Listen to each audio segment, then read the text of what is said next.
What's up guys, Eric here with Liquid Fan TV, back after a little bit of a hiatus, and today I'm going to be starting something new. It's going to be a monthly top matches of the month, and today we're going to be obviously starting with May that just passed. And this is something that I'm hoping will help Team Liquid fans kind of get their eyes on different players or titles under the Team Liquid banner that they maybe don't normally watch. And it'll just be an easy jumping off point for some really exciting matches that happened the last month. And you can kind of get more familiar with the teams and the players. And if you want, I'll include the links below so you can watch the full match if you'd like. So without further ado, let's talk about Game 1.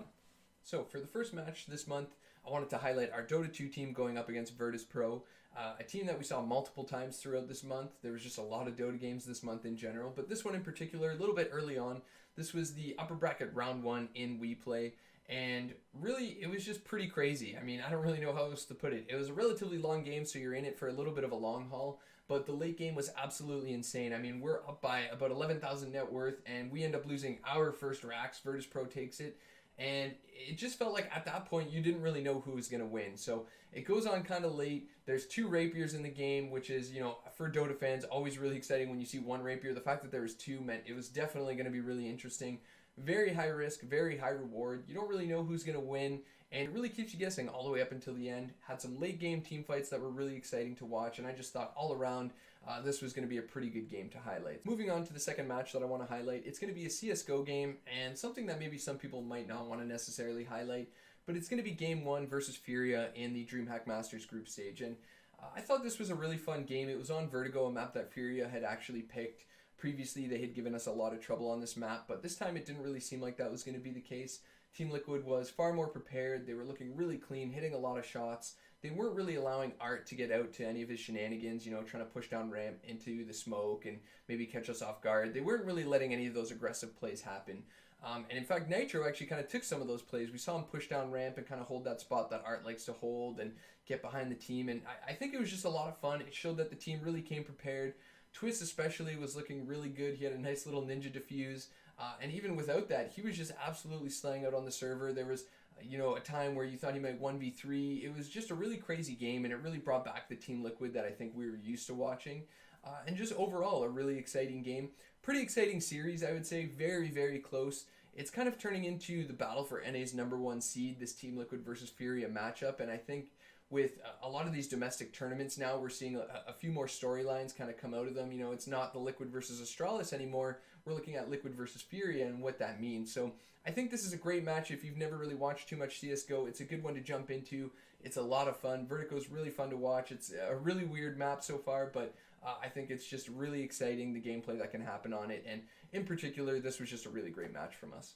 So, as we move on to our third game, we're actually going to stick with FPS games and with DreamHack, and we're going to be highlighting the PUBG team in the DreamHack PUBG Masters, the final game of the tournament, and it was crazy. It started playing out like a soap opera. Going into the final match, we're 15 points behind TSM, who's in first place, and, you know, Liquid obviously knew that they had to put up an insane game if they wanted to take that first place slot, and as you kind of see the circle going towards Shelter, you know, first off, this is going to be a crazy final circle. They're always so weird around Shelter. And on top of that, Team Liquid starts putting up points, you know, 5, 6, 7, 8 kills. And it really got to that point where I feel like every Team Liquid fan had this thought of, holy shit, they might actually do this. They might have this crazy game. And it turned into this Team Liquid versus the server. We're on this cliff kind of overlooking Shelter. We're getting shot at from here, there. We're getting kills from everywhere. And we're smoking down, pushing Shelter. It was just a really fun game, really incredible game. I highly suggest people check it out because it was a ton of fun. You know, Liquid bias aside, as a PUBG match, this was really exciting.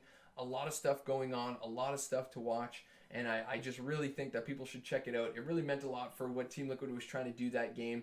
Every once in a while, you have these absolutely insane games, and it started to feel like, you know, that was going to be one of them. And I think this is just a really fun game. Highly suggest people check this one out. Starting to round out the top matches of the month, we've got our fourth match that I want to highlight, which is a Starcraft 2 game, Tasia versus Dark. And I think this was, I don't want to say historic, but a really important game. You know, this is really kind of the height, or I guess the start of when Tasia's making his comeback. He's in the GSL. He's up against Dark, somebody who is the current WCS World Champion. Just came second at GSL Super Tournament, so he's an incredible player, and I think, you know, going into this group, not only this match, but the group of players that Tasia was in, people kind of had this sentiment of like, you know, if he takes a match, 2 matches, that's going to be really good for him. He's just starting his comeback. But up against Dark specifically, I think there was this kind of air of he's going to get 2-0'd. Taja's a low-seeded player. He doesn't really have a chance against Dark. And game one blew the expectations out of the water. Taja looked absolutely fantastic, almost like he never left. It was just a really incredible showing of macro, micro decision making. You know, he's defending pushes, defending his base. He's got like a triple drop going on. He's dropping a nuke. He's holding Dark back, and it was just absolutely incredible. A lot of fun to watch, really exciting. And I think in particular, if you haven't really watched Starcraft, as I think a lot of Team Liquid fans haven't, it's a great game to jump into. Tasteless and Artosis are arguably the best casting duo in esports. They're a lot of fun. They're really informative, so it's easy to start understanding what's going on. And just in general, Taja being this legacy player for Team Liquid, I think it's really important that people watch him and see what he's capable of and see where he's going to go, because again, he's just kind of starting his comeback, and it's going to be absolutely incredible. I don't think anybody expected him to take this match off of Dark. Spoilers, but it's still worth watching. I highly suggest people go and check this out. This is the legacy of Team Liquid. So for the final match of the month, I've got DeBuzz versus Tweak in the Box Losers Bracket Finals, a tournament that we kind of hosted and presented with HBox, and it was pretty incredible. The series in general was pretty fun to watch. Game 2 especially, though, I think if you're just looking for a quick game that you want to watch, this is one of them. So Smash, really low barrier of entry as an esport.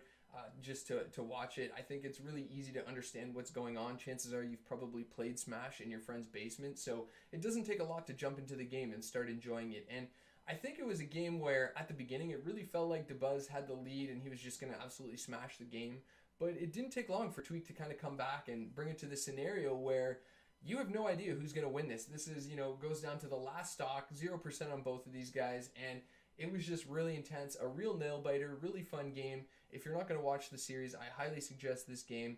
Again, really quick game, really easy. You can put it on while you're folding laundry, making dinner, something like that. And I really suggest that everybody checks this one out. So that's going to be it for this month, guys. There's been a lot of matches, a lot of esports going on between all these different online leagues. And it's just been a little bit difficult to keep track of, but I'm hoping this will help people familiarize themselves with more Team Liquid teams and kind of expand their Team Liquid viewership. I'll include the links to all the games in the descriptions here, so if you do want to check one out, you can click on it, go and watch the VOD. Again, a lot of these are a lot of fun to watch, and thanks again for watching.